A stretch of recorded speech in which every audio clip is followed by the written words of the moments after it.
Tiene la palabra la diputada Carolina Moisés. Buenas tardes, señor presidente. La verdad que para muchos de nosotros el fin de semana fue la experiencia de vivir algo que pensamos que nunca más iba a pasar. Fue recibir información por todos lados, especialmente a nosotros del norte, que tenemos vínculos directos con Bolivia, con familias bolivianas que viven en Jujuy y con jujeños que viven allá. Y sinceramente la angustia fue espantosa por todo lo que estaba pasando. Y no hay peros, señor presidente, no puede haber peros ante un golpe de Estado. No puede ser que se diga, fue un golpe de Estado, pero la culpa la tuvo Evo. No puede ser que personas que representan a la democracia en Latinoamérica, que representan partidos políticos que fueron defensores de los derechos humanos en toda su historia, hoy pretendan justificar un golpe de Estado, que es eso con todas las letras. Podrán tratar de cambiar la semántica, la sintaxis, o si quieren hacer un estudio comunicacional de cómo se dice.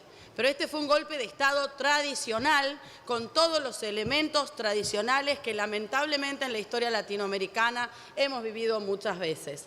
Por lo tanto, realmente repudio, y me parece de una hipocresía absurda, pretender insultar la inteligencia de todos los demás representantes de las democracias latinoamericanas, tratando de decir que esto es otra cosa.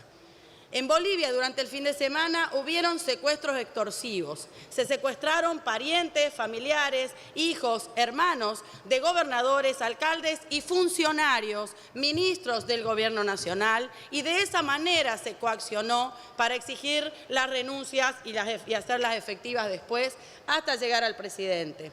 Hubieron destrozos en las casas privadas de esos funcionarios y hubo un abandono de la fuerza de policía por parte de todos los espacios públicos que representaban al Estado. Eso es lo que permitió la toma de las alcaldías, la toma de las gobernaciones, por la ausencia de las policías estaduales y por la complicidad de las Fuerzas Armadas. Hubo también la exigencia a Evo Morales de su renuncia, porque todas las rutas se estaban llenando y hay imágenes por todos lados que las rutas estaban movilizadas y estaban cortadas, porque quienes conocemos Bolivia sabemos cuál es la disposición y dónde están los estados ricos y dónde están los estados pobres. Y eso tiene que ver con esa movilización de personas en defensa de la democracia boliviana. Y la amenaza fue tajante del general a cargo de las Fuerzas Armadas de que si Evo y García Linera no renunciaban, iban a bombardear las rutas bolivianas. Y no me digan que no tienen esa información algunos, porque eso a esta altura es información pública, por más que quieran cuestionarla, por más que quieran justificar que esto no pasó. Esta es la realidad de lo que se vivió en Bolivia en estas horas. Y Evo termina renunciando por esa razón, porque las rutas estaban llenas de personas que salían en defensa de Evo camino a La Paz. Y están los kilómetros y kilómetros de bolivianos que salían a defender sus derechos. Porque ¿cuál es el trasfondo de esto? El trasfondo de esto es la distribución de la riqueza de Bolivia. El trasfondo de este golpe de Estado es que Evo Morales, boliviano, indígena, negro y como le quieran llamar, pues tomó en representación por primera vez en la historia de Bolivia el derecho de todos esos bolivianos, negros, aymaras, collas, que nunca habían tenido derechos desde hace más de 500 años, cuando para lo único que servían eran para sacar y expropiar el oro de sus minas.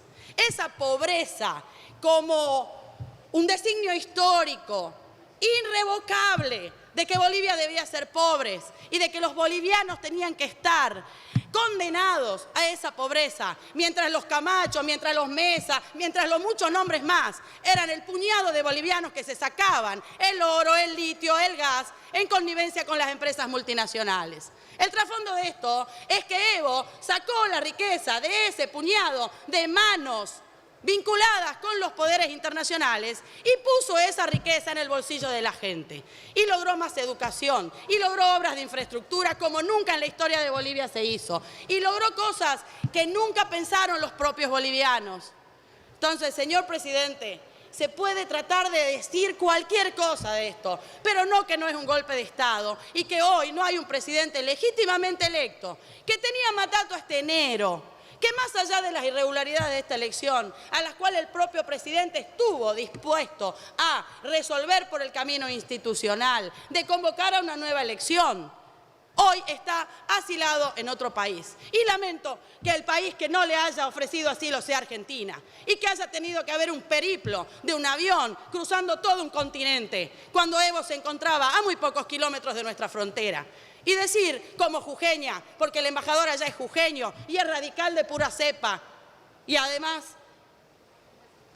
tiene una historia de defensa de los derechos humanos que me avergüenzo como jujeña, como argentina y como persona de la democracia, que nuestra embajada haya estado cerrada y que nuestros 6 consulados hayan estado cerrados y que solamente se le dio asilo a un funcionario porque si no hubiera sido un escándalo y que hoy se le rechazó un asilo a más de uno de los funcionarios de segunda, tercera línea, gobernadores, alcaldes, que tenían que tener un lugar y un espacio para huir de esa violencia.